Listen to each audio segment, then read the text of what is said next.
pasa, pajarracos? ¿Qué tal vais? Bueno, espero que todo bien. Voy a continuar con un vídeo en el cual vamos a hacer una pequeña introducción a qué es esto de SQL y a DDL. Hablaremos también un poco de tipos de datos, etcétera, ¿vale? Bueno, en primer lugar, ¿qué es esto de SQL y de dónde surgió? Bueno, una persona, Edgar Codd, que definió el modelo relacional, y después de definir el modelo relacional y todo lo que se denomina álgebra relacional, IBM le incluyó en un proyecto para definir un lenguaje de programación o un lenguaje informático, vamos a decirlo así, para la manipulación de bases de datos relacionales. Bueno, ese fue el principio del lenguaje SQL, ¿vale? Ciertas características del lenguaje es que es no procedimental, ¿vale? ¿Qué quiere decir esto de que no es procedimental y que es conversacional? Bueno, lo vamos a entender si vemos el sistema operativo. Si nos vamos aquí al sistema operativo, veremos que un bash, una interfaz de ejecución de comandos es también no procedimental, sino que es una conversación lo que vas teniendo con el sistema operativo. Si yo le hago ls, él me devuelve cosas. Instrucción que escribo, instrucción que me devuelve algo. De descargas, pues me mete en descargas. Me devuelve al principal, ¿vale? Esto es una conversación. Instrucción, respuesta, ¿no? Pues esto es lo que quiere decir con es conversacional, ¿vale? Te dice que en un principio solo sirve para definir estructuras y realizar operaciones de consulta, modificación, borrado de datos y por supuesto también de inserción, claro, porque si no, no podrás consultar nada. Digo en principio porque después más adelante veremos que también nos sirve para definir procedimientos, funciones, disparadores, ¿vale? Pero en un principio solo servía para eso. Hay una institución americana que se llama ANSI que definió SQL como un estándar para bases de datos relacionales y bueno, pues sacó múltiples versiones, 86, 89, bueno, diversas versiones. Aquí tenéis algunas de ellas. A partir de la 92, 99 es la que implementan, vamos a decir, todos los sistemas gestores de bases de datos relacionales. Dentro de SQL hay como sublenguajes, ¿vale? ¿Y cuáles son? Pues el primero, que es el que nos va a ocupar en los próximos vídeos, es el de DDL, el de definición de datos, en el que defines tus estructuras de información, donde las vas a guardar esa información. Pues DDL, pues para crear tablas, crear bases de datos, bueno, ya veremos qué tipo de objeto podemos crear. DML, pues a esas operaciones que hemos visto, ¿no? De inserción, borrado, modificación, consultas sobre todo, ¿vale? El DCL, para definición de usuarios, qué permisos tienen los usuarios sobre los objetos que hemos creado en el DDL. Y el TCL, que habla de transacciones que veremos más adelante. Hay que tener en cuenta un comentario que pongo aquí al final, que es que aunque SQL es un estándar, los sistemas gestores de base de datos, cada uno han implementado SQL a su manera, por lo cual cada uno tiene sus peculiaridades. Y aunque van a ser muy parecidos, vas a tener problemas en migraciones. Si tú de repente tienes una base de datos hecha en MariaDB y la quieres trasladar a un Oracle, pues puede que esas peculiaridades que tiene MariaDB y que Oracle implementa otras diferentes, haga que no te valga al 100% y que tengas que adaptarlo. Esto no quiere decir que si aprendes SQL en MariaDB no te vaya a valer para Oracle, porque ya te digo que van a ser peculiaridades que enseguida vas a conseguir adaptarte a ellas, ¿vale? Pero es cierto que no van a ser el mismo SQL exactamente. ¿Utilizaremos MariaDB? Eso es lo que vamos a utilizar. MariaDB surge a partir de los creadores de MySQL, que cuando MySQL es adquirida, por decirlo de alguna manera, por Oracle, se salen del proyecto de MySQL e inician MariaDB, para que MariaDB siga siendo totalmente gratuita y de código abierto.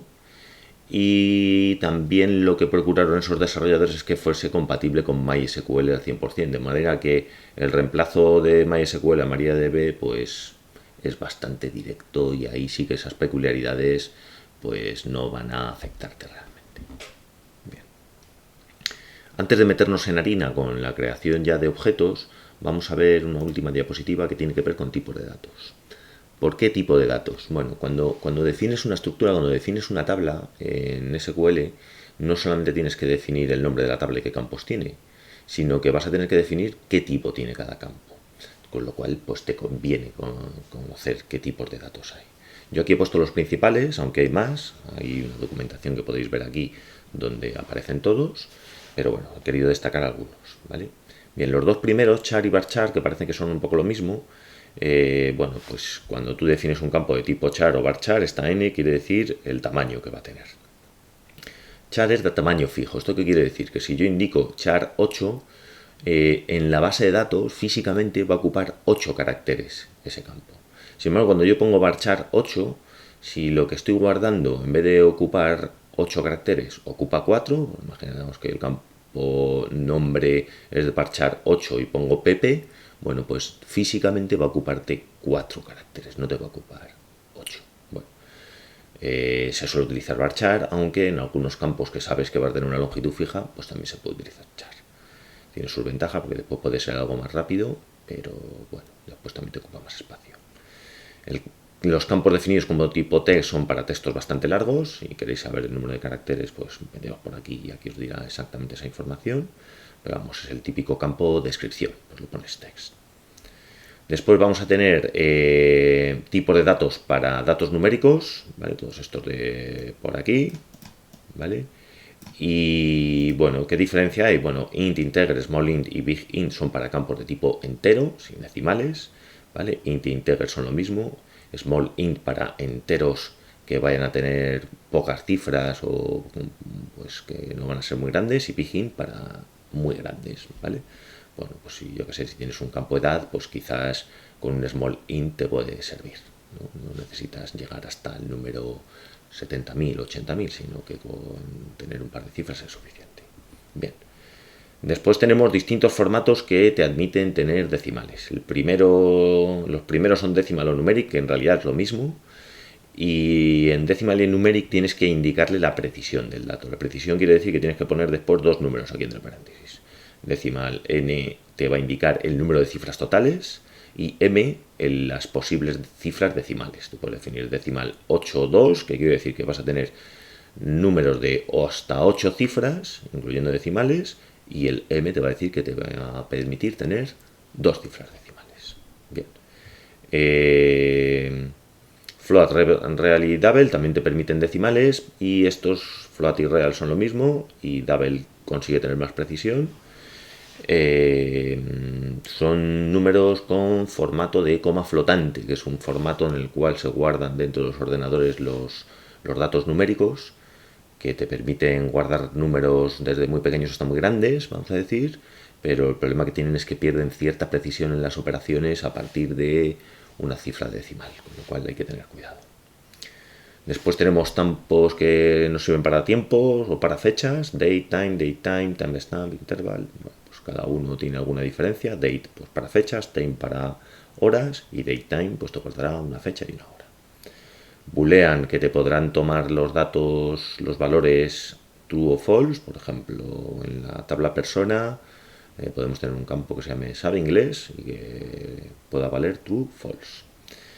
Y después, por último, he querido destacar veloc, que te sirve para guardar binarios, ficheros. Entonces tú podrías llegar a guardar un fichero dentro de la base de datos en un campo de este estilo. Y un fichero, pues, por ejemplo, que sea una imagen. Es interesante, antes de ponerte a poner el tipo de datos, pensar muy bien qué es lo que vas a necesitar, ¿vale? Imaginaos que yo en el campo nombre pongo un varchar de 6 porque mi nombre es corto, pero después de repente te aparecen nombres largos. Pues a lo mejor no lo he pensado muy bien qué es lo que tengo que poner. Igual para los números enteros, por ejemplo, ¿no? Pongo un integer cuando de repente lo único que quiero guardar es el campo edad. Pues no me haría falta, ¿vale? Pues probablemente con un small int sería suficiente. Bueno, ya os digo que hay veces que se cometen imprudencias, se pone integer o se pone big int, una cosa que nunca va a ser demasiado grande. Bien, además de estos tipos de datos, hay en otros sistemas de gestión de base de datos hay algunas diferencias. Os propongo que miréis aquí en esta página, donde vais a tener un buen resumen de los tipos de datos que existen tanto en MariaDB, MySQL, como en otros sistemas gestores de base de datos, ¿vale? Y bueno, aquí lo voy a dejar para no alargar mucho el vídeo y ya en el siguiente vídeo nos metemos en harina y empezamos a ver ya sentencias SQL para operar con las bases de datos. Muy bien, pues nada más. Un saludo, pajarracos.